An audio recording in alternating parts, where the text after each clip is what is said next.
Hello, this is Chris Heuer, and I'm coming to you from the Social Media Clubhouse here in the IBM Social Business Lounge during South by Southwest in Austin, Texas. And I'm joined today by Bjorn Falkevik, who is a friend of mine from Stockholm, who's here in the United States for the first time. So welcome. Thank you. So what do you think so far? Besides the rain, what do you think of your first trip here to South by and the U.S.? It's amazing. I mean, it's so much. And so, I mean, coming from Sweden and Europe, it's, I mean, just the diversity of everything here, it's amazing. I mean, it's totally mind-blowing. I've been here for 2 days, and it's impressions. Totally swept me off my feet. Now, you do video production and social and many other things over there, but this Studio Bronx thing you were just showing me, I was wondering if you could tell me a little more about what you're doing with this now.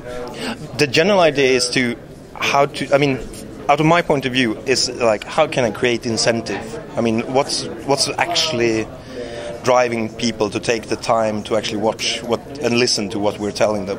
So now I think that the production, we have managed to scale down production to a level where we got agility and cost efficiency, so actually pretty much anybody can do it out of a money point of view.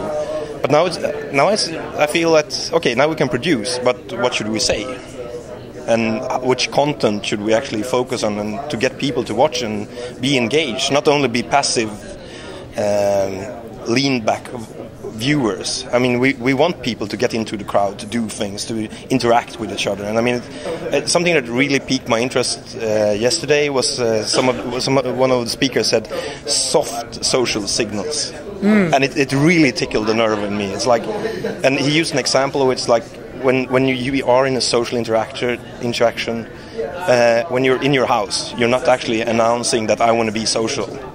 But if you go out on the porch, sitting down, and somebody walks up beside on the street, it's such an, I mean, you're actually announcing to the world that, hey, I want to interact, I'm lonely, talk to me, or whatever. And it's such a small thing, just inside or outside the door. And I think, I mean, it's obvious, we have the same behavior on the net, and that's, if you look at the early adopters in social media, like 2006 around-ish, everybody was out on the porch, and we were out on the same porch in a fairly small porch. Now it's starting to become bigger, so we need more porches. Yes. And that's how we see how the networks are diversifying. But this with soft social signals. I mean, it's just, how do we announce to the world that we want to interengage?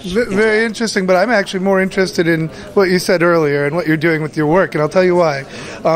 There's so much content, and we are competing for attention with this show. We're competing with all the booths out there, every company, every TV show. You know, we just interviewed somebody from Dr. Oz, a famous TV show here in the U.S. What is it that you think you can do in content creation, or what advice do you have for people that will get more people to watch? What are some of the tips or techniques that you have for this? I love real time. I mean, the live streaming. Because, I mean, using other services to, like, for example, Twitter, Facebook, and ordinary live chat, when you're doing the live stream, actually what you do is, any time you get somebody to actually send in a tweet, and you as a host actually responds to it, and you're bringing that person into the show or to the broadcast or whatever, you're actually getting them to invest a small piece in the content you are producing. And that's a first step to converting them to ambassadors. You should really watch this. I mean, that's what we want. We want people to work with us and help us. I mean, and also just by that little interaction, you get that first small investment. And I think you really have to enable. I mean, get people to get that opportunity to invest in what you're talking about or what you're trying to spread. So, this is recorded, not live. So what can I do to get more people interested in this, besides having smart people like yourselves on to talk to? Yeah, but that's pretty much the traditional level. I mean, now you're giving me an incentive to help you to spread this movie, because I'm in it, and yes, you're asking me nice questions. I mean, it's really giving me a big incentive. But it kind of stops there. We're only two people standing here, like, talking, and that's the hard part. So, and I haven't really found an easy, like, magic bullet to get this kind of content and get it spreadable, except in the traditional mean when you actually. But I have one thing: packaging.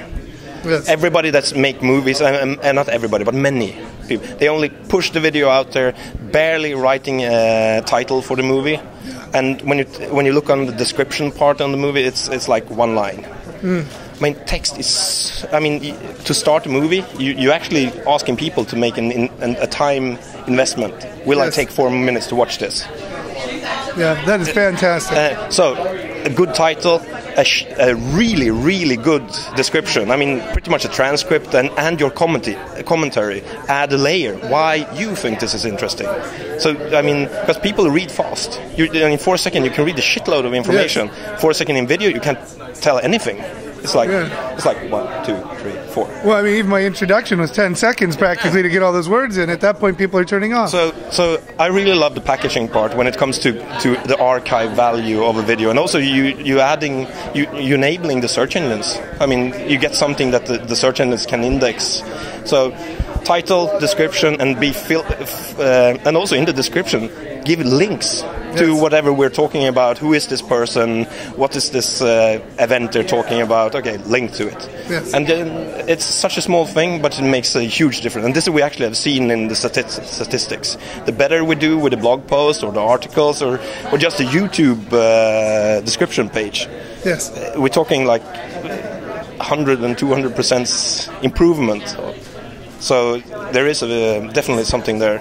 Fantastic. Well, I'm very happy that Bjorn stopped by to say hello, and we got a chance to talk to him and get this great advice for all of you out there. And we're certainly going to use it ourselves. And thank you so much for all you do. And it's been wonderful seeing you. And maybe we'll get to see you at Burning Man this year. Oh, yes. It's going to be epic. Excellent. Excellent. This is Chris Heuer for Social Media Clubhouse. Thank you for joining us.